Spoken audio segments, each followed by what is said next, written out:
In an ideal world, everyone would have the needs to live a comfortable life. However, this is far from the reality. Today, around 1 billion people are hungry and in need of food and nutrients, and around the same number live on less than $1 a day. That seems crazy considering that a tall regular coffee from Starbucks costs $3 or more. Why is it that some nations are wealthy and others are not?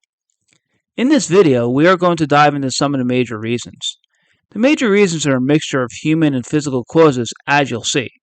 But first, if you like geography videos like this, please subscribe to my channel, Our World, Our Planet, Our Home. Let's get started. Economic geography is a concentration of human geography which studies figures such as the GDP, which is known as the Gross Domestic Product, per capita income, HDI, which is the Human Development Index, international trade, and globalization. First, let's talk more about the gross domestic product and the per capita income. Gross domestic product is a fiscal measure of the market values of all goods and services produced during a specific time period by a nation. With large economies and generally highly populated nations, the GDP figure can be in the trillions. The United States has the highest nominal GDP in the world, coming in at $23.5 trillion. Second to the US is China, which has a nominal GDP of $17.8 trillion. Third is Japan at $4.9 trillion. Fourth is Germany at $4.2 trillion. And fifth is India at $3.2 trillion. Although GDP is a measure of the strength of a nation's economy, the per capita income figure is a better one. Per capita income is the average income earned per person each year. This figure is measured by simply dividing the population into the GDP. So, for the US, this would be $23.5 trillion divided by 335 million people, which equals an average per capita income of $70,149 a year. For China, $17.8 trillion divided by 1.4 billion equals $12,719 a year, significantly lower than the US. For India, it will be $3.2 trillion divided by 1.4 billion, equaling only $2,285 a year, which is very low. As you can see, per capita income is a better way to calculate a portion of the Human Development Index. Monaco comes back into the picture with per capita income. The nation only has 39,000 residents, but the GDP is $7.4 billion. So $7.4 billion divided by 39,000 equals a per capita income of nearly $190,000 a year, which is the highest in the world. Afghanistan, on the other hand, has 38.5 million people and a GDP of $20.1 billion, equating to a per capita income of only $611 a year. That's a humongous difference. But why? What are the reasons why some nations are wealthy while others are impoverished?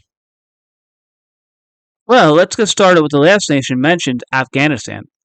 Although the nation has thousands of years of rich cultural history, Afghanistan has been through a lot of hardships, and they are currently dealing with their latest one. Historically, within the last 200 years, Afghanistan was considered what historians call the Great Game, which was a power struggle between Great Britain and Russia over Afghan territory. Ultimately, Russia gained more influence, and this led to the Soviet-Afghan War from 1979 to 1989. The U.S. supported the Afghan rebels, which resulted in their victory. But by the 1990s, the Taliban government rose to power, suppressing human rights within the nation. The 9/11 attacks by the Taliban started the 20-year war on terror. Initially, Allied forces created a democratic government in Afghanistan, but in August 2021, the U.S. armed forces withdrew from the nation. Within weeks, the Taliban took over the government again, and today it's under their strict control. This is the primary reason why Afghanistan is one of the poorest nations in the world. The Taliban has a supreme authoritarian regime suppressing human rights, especially women's rights.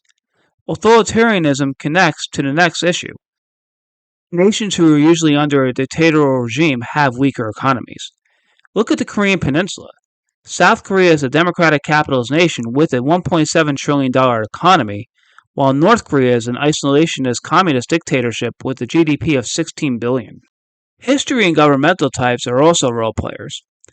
During the Cold War, which lasted from 1945 to 1990, Eastern European nations were suppressed by the Soviet Union, as either absorbed states or satellite states. Poland was an independent satellite state of the Soviet Union until 1990. When the Soviet Union collapsed, it along with many other Eastern European nations became democracies overnight. Initially, the switch was a struggle, but by the mid 1990s, Poland's GDP started to dramatically increase.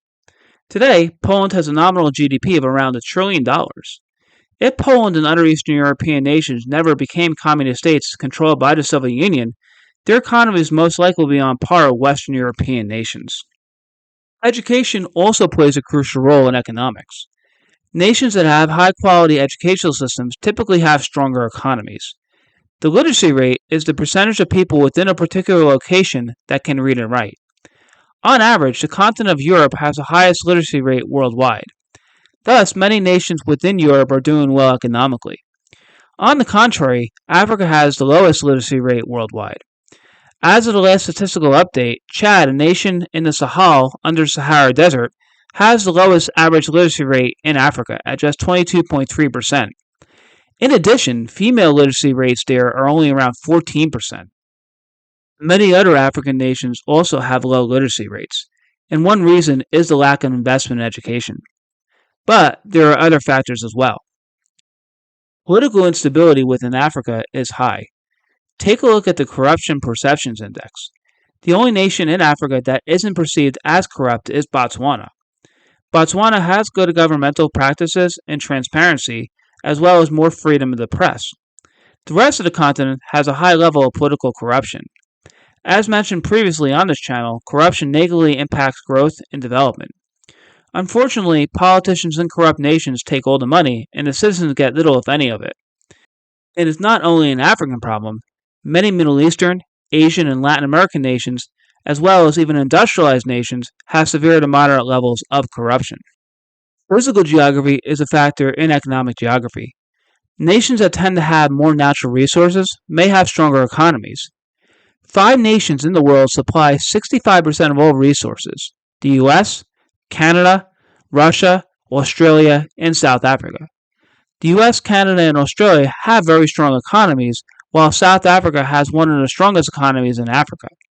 Russia was considered an emerging market economy, but since it invaded Ukraine in 2022, many economic sanctions were put on the nation. Also, many corporations pulled their businesses out of Russia in protest of the invasion.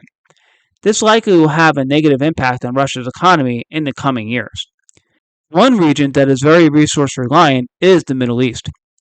In the 20th century, many Middle Eastern nations discovered oil. And since oil became something used for combustible engines, it became a popular fossil fuel. Nations within this region that made most of their revenue off oil is Saudi Arabia, the United Arab Emirates, Oman, Kuwait, Bahrain, and Qatar. The last one, Qatar, has the 6th highest per capita income in the world at just around $70,000 a year. However, just like other commodities, oil is volatile and moves up and down in price. Many Middle Eastern nations have realized this and in recent years have diversified their economies into industries such as finance, retail, infrastructure, information technology, and tourism. The United Arab Emirates, especially Dubai, has a bustling tourism economy. The tallest skyscraper in the world, the Burj Khalifa, is 2,722 feet tall, about a half-mile high. Another physical geographical factor that plays a role in economic function is location. Typically, landlocked nations have weaker economies than coastal nations, but it's not always the case. Europe has many wealthy landlocked nations such as Switzerland, Austria, Hungary, the Czech Republic, and Slovakia. However, these landlocked European nations are highly urbanized areas and are in close proximity to coastal nations. Other regions, though, are different. Africa has many landlocked nations such as Chad, Niger, Rwanda, Uganda, the Central African Republic, Burundi, and Zambia, all of which are impoverished.